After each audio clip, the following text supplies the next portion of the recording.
व्याकुल होतो आणि भरतरी नाथ त्या औतिंका नगरीमध्ये घोर अरण्यामध्ये शिप्रा नदीच्या तटावर पाणी ग्रहण करण्यासाठी जातो। पण त्या ठिकाणी पाणी लय कवच ताणली जातो मी थोडं पिऊ द्या म्हणले मी रक्षणकार आहे मी हे पाणी म्हणले निगऱ्या गुरुवाल्याला पिऊन देत नाही तो गुरु केला का म्हणले मला काही गुरु नाही देवा म्हणले पण गुरु करावा लागतो म्हणले मी तुम्ही मला अनुग्रह द्या म्हणले येड्या तुला कस काय अनुग्रह देऊ हे काय फुकट भेटतो काय बाजारचा भाजीपाला काय गुरु काय बाजारचा भाजीपाला नाही र जेव काही आशा ना पावायचा नाही र म्हणले याला 12 वर्ष तप करावं लागेल गुरु केल्यावर किती वर्ष 12 वर्ष तप करावं लागेल आणि जर तू 12 वर्ष जर तप केलं 12 वर्ष जर तप करत असेल तर तुला अनुग्रह देतो म्हणले हे त्याच्या माग वाद संवाद करतात म्हणले हो देवा थोडं द्या हो देवा थोडं पाणी द्या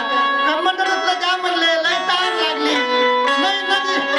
वाजलो हो म्हणले वाजलो अनुग्रह घेतलाच नाही मी 12 वर्ष तप करीन म्हणले मी 12 वर्ष तप करीन म्हणले बाय वर्ग म्हणले हा 12 वर्ष तप करीन थोडस द्या आणि मग ब्रह्मांडातलं जल त्या ठिकाणी कान दत्तप्रभू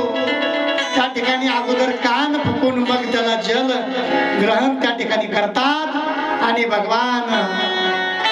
भर्तरीनाथ त्या ठिकाणी दत्ताला शरण जातो आपला मुकुट त्यांच्या पायावर काढून ठेवतो म्हणले महाराज धन्य झालो माझा जीव कासाविसा झाला आज मला इथं पाणी ग्रहण करायला मिळालं गुरु केल्यानंतर पाणी ग्रहणाची एक प्रक्रिया आहे पहिल्यापासून लग्न झाल्यावर पाणी ग्रहण आहे तसं गुरु केल्यावर एक पाणी ग्रहण आहे ज्यांचे लग्न व्हायले त्यांनी वर हात करा